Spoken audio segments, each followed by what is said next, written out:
Chapter 9. All the kings who lived west of the Jordan River, both in the mountains and on the plains, and also the kings of all the coasts of the Mediterranean Sea, as far as Lebanon, heard about this.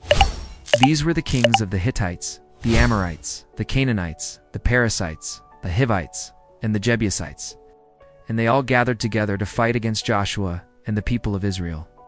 But when the inhabitants of the city of Gibeon, who were Hivites, heard what Joshua had done to Jericho and to Ai, they decided to deceive him.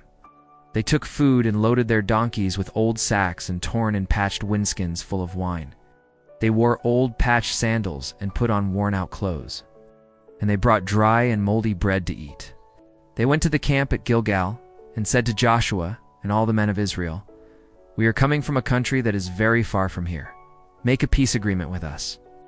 It may be that you live near here, so how can we make a peace agreement with you? We are ready to be your servants." "Who are you? Where do you come from?" "We, your servants, are from a country very far away, and we have come here because we heard about the Lord your God. We heard the news of all that he did in Egypt, and also what he did to the 2 Amorite kings east of the Jordan River, to Sihon, king of Heshbon, and to Og, king of Bashan, who lived in Ashtaroth. Our leaders and all our people told us to prepare food for the journey. They sent us to meet you and say, 'We are ready to be your servants. Make a peace agreement with us, and look at our bread.' It was still warm when we left home at the beginning of the trip, but look, now it is dry and moldy. When we filled these wineskins, they were new, but now they are torn. Our clothes and sandals are worn out because of the long journey we made." The men of Israel accepted their food, but they did not ask for advice from the Lord. Joshua made a peace agreement with the Gibeonites, promising that they would not be killed. And the leaders of the people of Israel swore that they would keep their word. 3 days after making the agreement, they found out that those people lived nearby. So the Israelites left the camp, and 3 days later, they arrived at the cities where the Gibeonites lived: Gibeon, Kephirah, Beeroth, and Kiriath Jearim. But because of the oath their leaders had made to the Gibeonites in the name of the Lord, the God of Israel, the Israelites did not kill them. And for this reason, all the people complained against the leaders, but they explained it like this: "We swore in the name of the Lord, the God of Israel, and now we cannot do anything against the Gibeonites. Because of our promise, we must let them live, or God will punish us. Let them live, but they will have to cut wood and carry water for us." That's what the leader said. Then Joshua called the Gibeonites and asked, "Why did you deceive us, saying that you came from far away when you live right here? And since you did this, from now on you will live under God's curse. From the Gibeonite people will always come the slaves, to cut wood and carry water for the house of my God. We did this because we heard that the Lord your God had ordered his servant Moses to give all this land to the Israelites. He also ordered you to kill all the inhabitants as you advanced. We did this because we were very afraid of you. Afraid of being killed? Now we are in your hands. Do with us what you think is best." Joshua protected the Gibeonites and did not let them be killed. But from that day on, he made them be water carriers and wood cutters for the people of Israel, and for the altar of the Lord God. And to this day they continue doing that, working in the place chosen by God for his worship. Chapter 10. Adoni-Sedek, king of Jerusalem, heard that Joshua had taken and completely destroyed the city of Ai and had killed its king.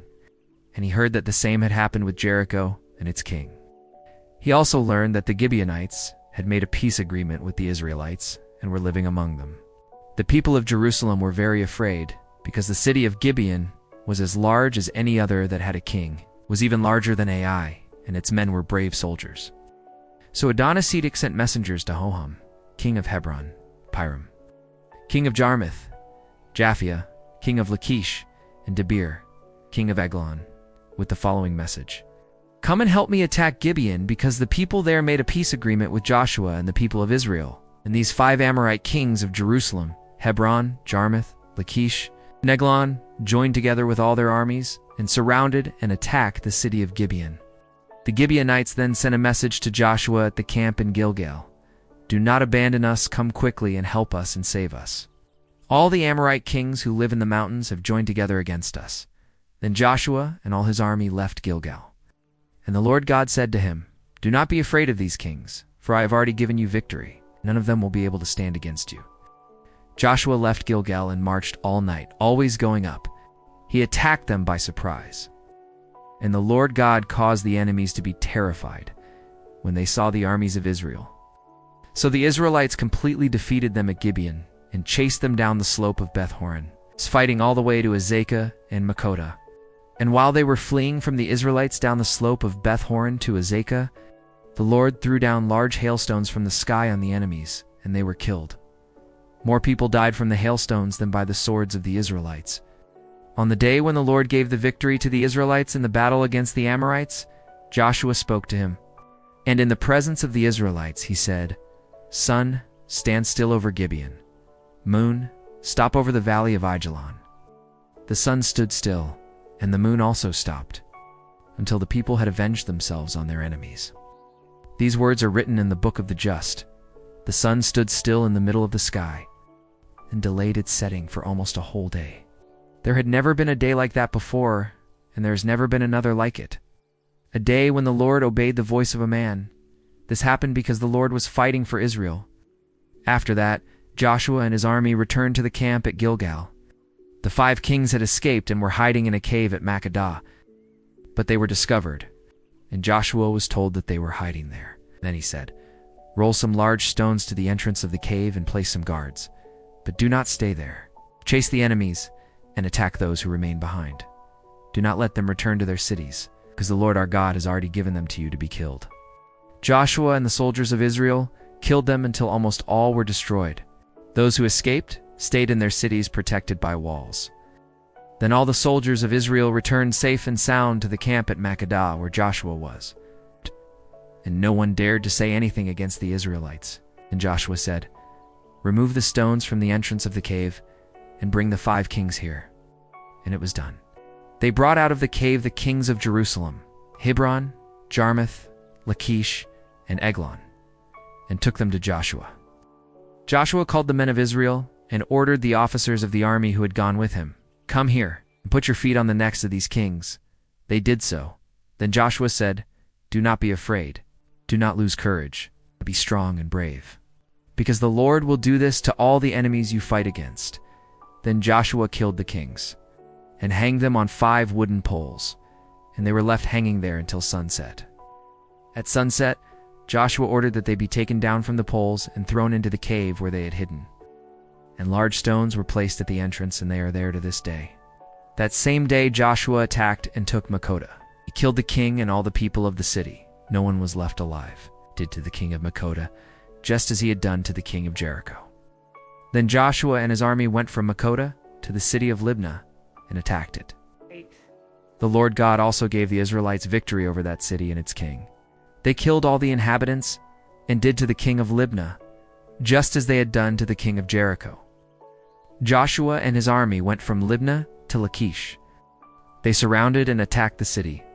On the second day of battle, the Lord gave the Israelites victory over the city of Lachish. And as they had done in Libnah, in Lachish, they also killed all the people. Then Horam, king of Gezer, came to help Lachish. But Joshua defeated the king of Gezer and his people. He left no one alive.